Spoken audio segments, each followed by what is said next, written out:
Bueno, a ver, vamos a ver un ratito la tele, que tengo tiempo libre. De WhatsApp y resulta. Si usted utiliza lentes con... Ya lo vi.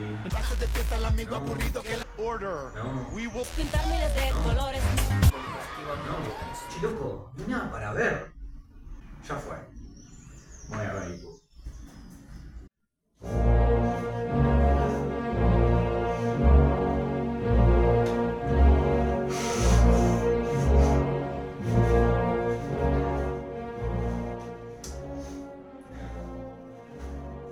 Damas y caballeros, con profundo dolor que me veo en el deber de informarles que la televisión ha muerto. Por favor, no se pongan mal, yo sé que este es un momento difícil, pero...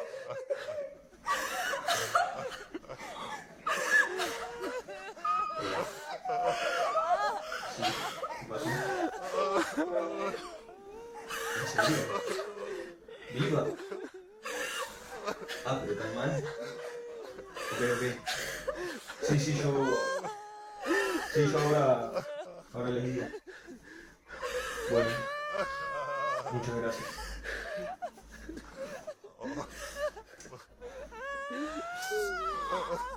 Perdón, mala mía. Parece que la televisión no murió. A ver, ¿la televisión sigue existiendo? Sí, pero ya no es para nada el fenómeno que era. Ha sido derrocada por otros formatos más efectivos en lo que es distribución y exhibición de entretenimiento. Así que podemos decir que no está muerta, pero sí agoniza. Pero evolucionó, así que no hay por qué ponerse triste. Porque de hecho ya pasó esto muchas veces en la historia, donde parecía que la televisión iba quedando obsoleta, pero al final siempre encontraba una manera de salir a flote y volver a conquistarnos. Es por eso que hoy los invito a hacer un recorrido por la historia de la televisión, pasando por sus mejores etapas y viendo cómo, cuando parecía que entraba en decadencia, volvía a reflotar más fuerte que nunca. Así que pónganse cómodos para empezar este viaje y bueno, ya que no estamos de luto, yo voy a hacer lo mismo. Voy a poner un poco más cómodo, la verdad que este traje me incomoda muchísimo. Bueno, ahora sí, ya estamos un poco más cómodos. Bueno, la primera edad de oro de la televisión norteamericana está comprendida entre los años 40 y 60. ¿Por qué? Porque en los años 40 es cuando empieza a explotarse y usarse bien el recurso del sonido en la televisión, lo que genera que se convierta en el electrodoméstico favorito de las familias, que se sentaban a ver algo para no charlar mientras comían, básicamente. Y se le pone fin, se dice que tiene fin en la década del 60 porque esta fue una década de muchos cambios políticos, entonces también impactó mucho en lo cultural, surgieron muchas maneras nuevas de hacer cine y espectáculos, entonces sí es un punto aparte porque además, como vamos a ver después, se va a empezar a analizar de otra manera a las audiencias y eso va a influir mucho. Básicamente lo que sucede es que después de la guerra mundial, de la Segunda Guerra Mundial, Estados Unidos se convierte en el líder del mundo entre algunas comillas y lo que tiene que hacer es toda la plata que antes puso en armamentos, ahora ponerla en cultura y entretenimiento para mantener medio dormidas a las masas, por así decirlo.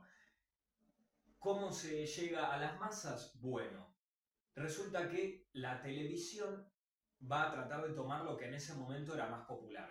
En ese momento estaban muy de moda los cómics así, tipo de superhéroes o antihéroes, los cómics tipo pulp. Entonces, tomando estas cosas que le gustan a la gente, van a empezar a producir ficción de determinado estilo y de determinados géneros que son los siguientes: terror, fantasía y ciencia ficción.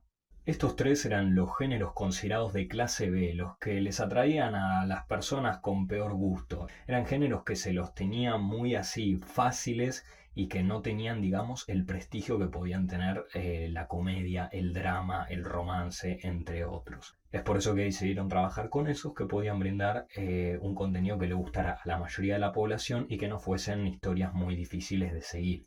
Así comenzaron a hacer producciones autoconclusivas, de serialización y con tramas muy sencillas, lineales, conflictos muy explícitos y personajes planos. The Twilight Zone tiene todo lo que la gente buscaba en ese momento en la televisión y por ende todo lo que caracterizaba a las series de esa época, por eso es su mayor referente. Algo que hizo fue incluir un poco de los tres géneros más potentes en esa época. Tiene ciertas cosas de terror, pero además hay algunos de sus capítulos que decantan por el lado de lo lógico y tecnológico y la ciencia ficción, como por ejemplo el capítulo del hombre que está solo en el mundo, que al principio parece no haber respuesta, pero después sí se encuentra.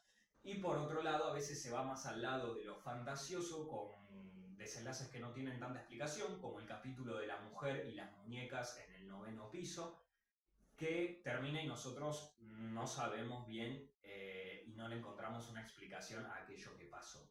Pero eso no es todo, porque The Twilight Zone tiene otra cosa que lo hizo atractivo y que la hace atractiva hoy en día, y es el trasfondo que tienen sus tramas aparentemente muy sencillas. Se supone que todos los capítulos lo que hacen es tener escondido un mensaje, algo que va más allá, que está muy ahí subliminalmente metido y es tipo, si lo agarrás re bien y si no, bueno, se te pasó. Pero la idea es que no sea simplemente ficción y simplemente entretenimiento, sino que cada capítulo intenta causar una reflexión profunda en el espectador.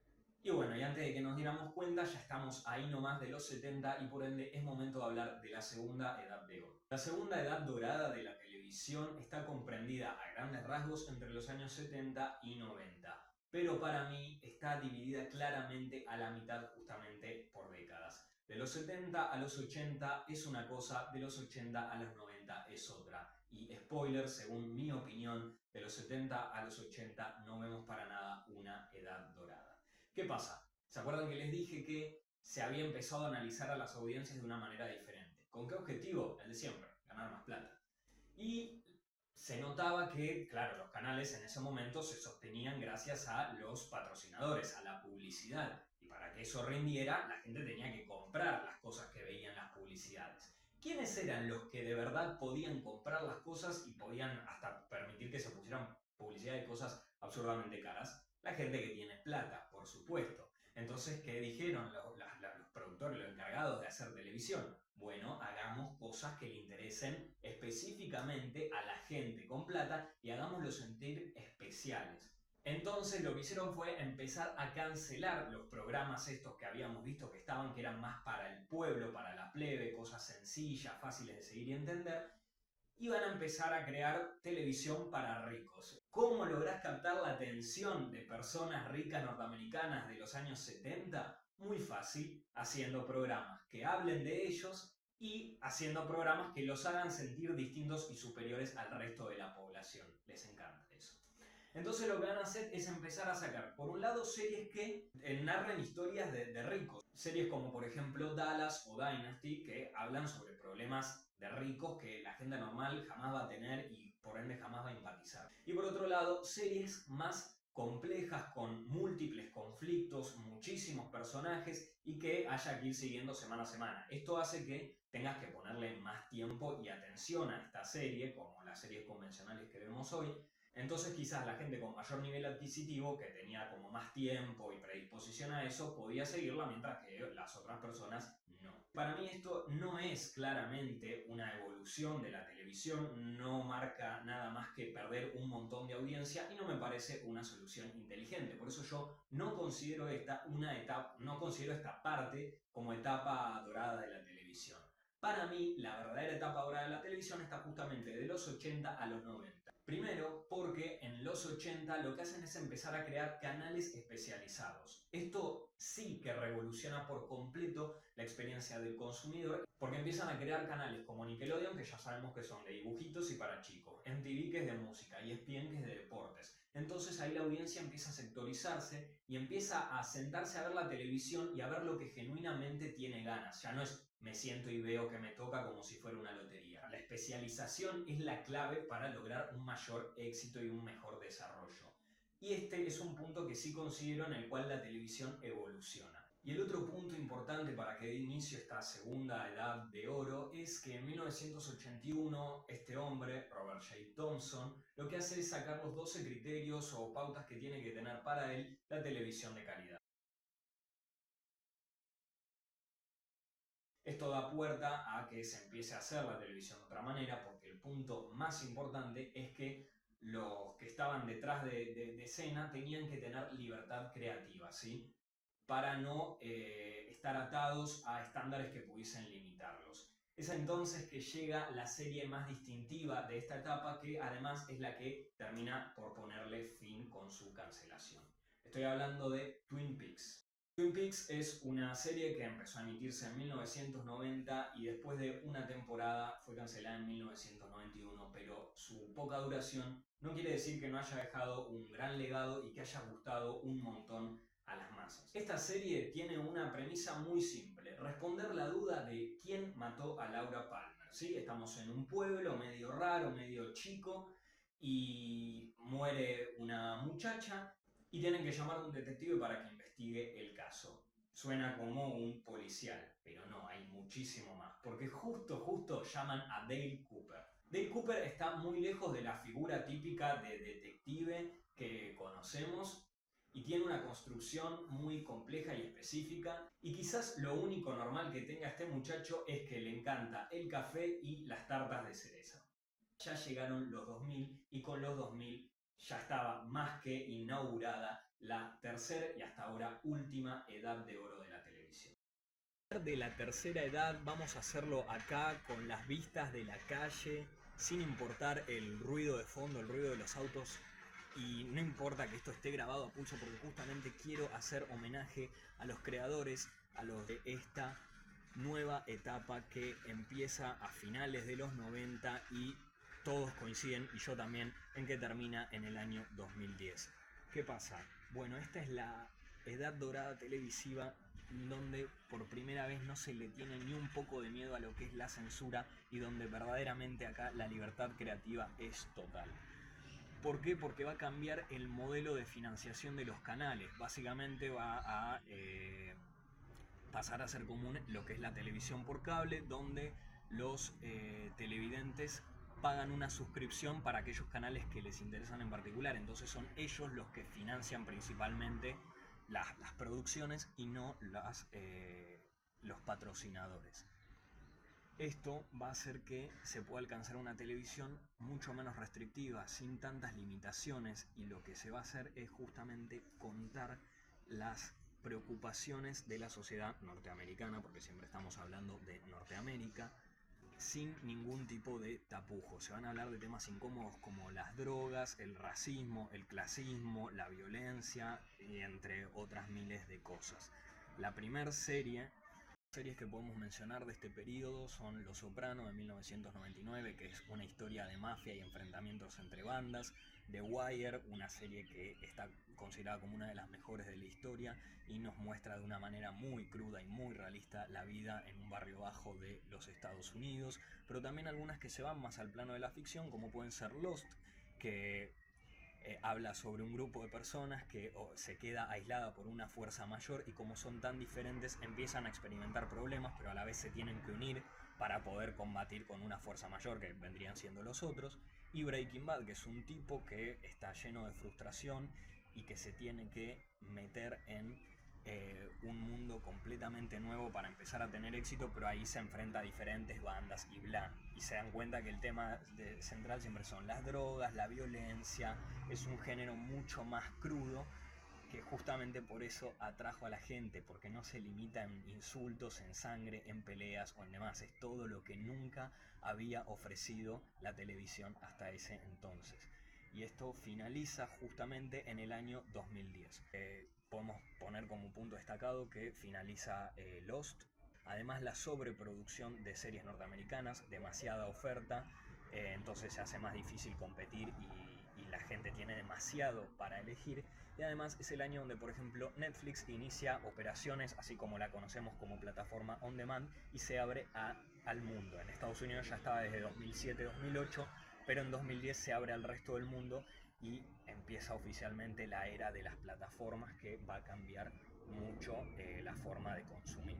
Y pareciera que con el cambio de década llegaron a su final para siempre los días dorados.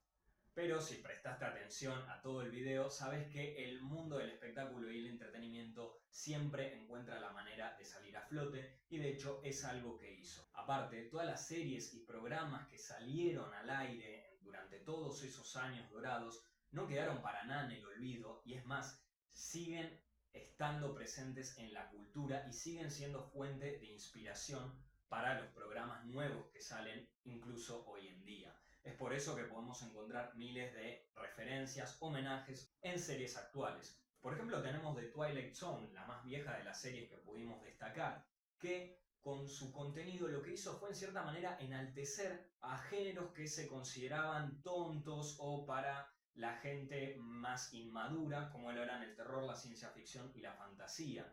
Mostró que había una forma mucho más psicológica, filosófica, profunda de tratar estos temas, y así vemos cómo en el formato Black Mirror, por ejemplo, toma mucho esta idea de capítulos autoconclusivos sobre ciencia ficción que nos plantean los problemas que puede causar la tecnología y su excesivo uso, y nos dejan como una reflexión que está ahí, escondida. Un poco de esfuerzo tenés que hacer para verlo.